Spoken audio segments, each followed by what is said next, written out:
y yo las conozco y me siguen.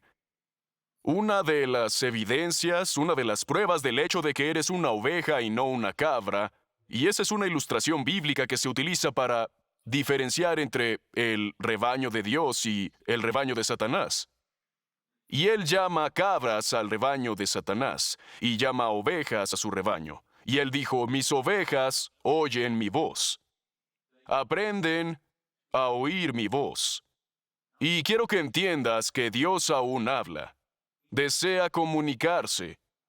Él le habla como el texto que acabo de leer, Él le habla a los jóvenes.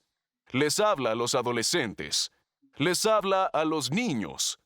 Les habla a los empresarios. Les habla a los padres, a los maridos, a los hombres. El problema es que no tenemos oídos. O nuestros oídos están tan atestados con las cosas de la vida y otras voces que ahogan su voz. Y la gran cosa que he aprendido sobre Dios, ahora predico más por experiencia que por las cosas que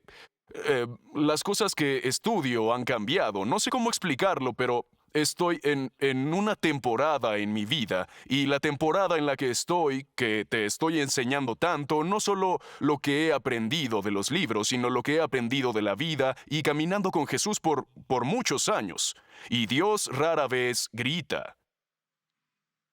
Por eso tienes que permanecer sensible a Él, porque cuando habla es un susurro. Usualmente y la mayoría de las personas están tan ocupadas en cosas tan grandes que no se dan cuenta de que en cualquier lugar que Dios quiera hablar, Él no grita, Él no alza la voz, Él susurra. Y en este texto, en Primera de Samuel, capítulo 3, Samuel seguía siendo despertado por la voz de Dios, que lo llamaba por su nombre 2 veces, Samuel, Samuel, y se despertó, y pensó, fue tan real para él, que pensó que era el sumo sacerdote que estaba al final del pasillo. Estaba dormido, era de noche y estaba oscuro, y baja y llama a la puerta del sumo sacerdote Elí, y Elí lo despierta, y Elí le dice, yo no te he llamado, vuelve a acostarte, regresa y vuelve a suceder. Dice, yo no te he llamado, vuelve. Unas horas más tarde vuelve a oír la voz por tercera vez, y cuando fue la tercera vez y despertó al anciano sacerdote, éste le dijo, percibo que Dios intenta hablarte. La próxima vez que oigas esa voz, di, habla, oh Señor, que tu siervo escucha.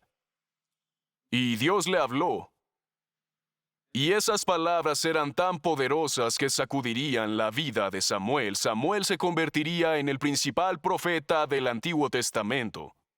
La Biblia dice que eran tan poderosos esos susurros que Dios le daba que, cuando hablaba, ni una sola palabra caía al suelo. Que cuando profetizaba, no se le escapaba nada de lo que decía.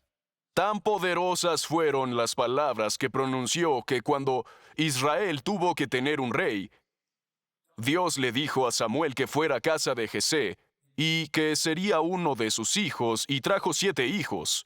Tenía 8, pero solo trajo 7. Y empezó a derramar el aceite sobre el primogénito, lo cual sería bastante normal, porque Dios ya le había dicho que uno de los hijos de esa casa. Pero la voz del Señor fue tan clara para Samuel que Dios dijo, ese no es, y retuvo el aceite. Y fue al segundo y Dios le dijo, ese no es, ese no es. Lo dijo 7 veces. Y se volvió y dijo, ¿no hay más hijos? Y dijo, bueno, tengo uno en el campo. Dijo, mándalo llamar. Y en el momento en que entró, piensa en la importancia de este susurro. En el momento en que aquel pastor David entró, la voz del Señor llegó a los oídos de Samuel y le dijo, ese es, úngelo. Se convertirá en el rey de Israel, úngelo, y de su simiente saldrá el Mesías. ¡Qué momento tan poderoso! ¿Y si se hubiera perdido esos susurros? ¿Y si no hubiera aprendido a desarrollar su oído para escuchar la voz de Dios? ¿Qué importancia tienen esos susurros? Muchas gracias por acompañarnos hoy. Asegúrate de suscribirte a nuestro canal para recibir notificaciones sobre nuevas publicaciones y transmisiones en vivo. No dejes de compartir este video con un amigo. Nunca se sabe cómo se puede enviar la palabra de Dios justo cuando alguien necesita oírla. Y puedes usar tu influencia social para el bien, para la gloria de Dios. Gracias de nuevo, compártelo con un amigo y agradezco mucho tu atención. Hasta la próxima.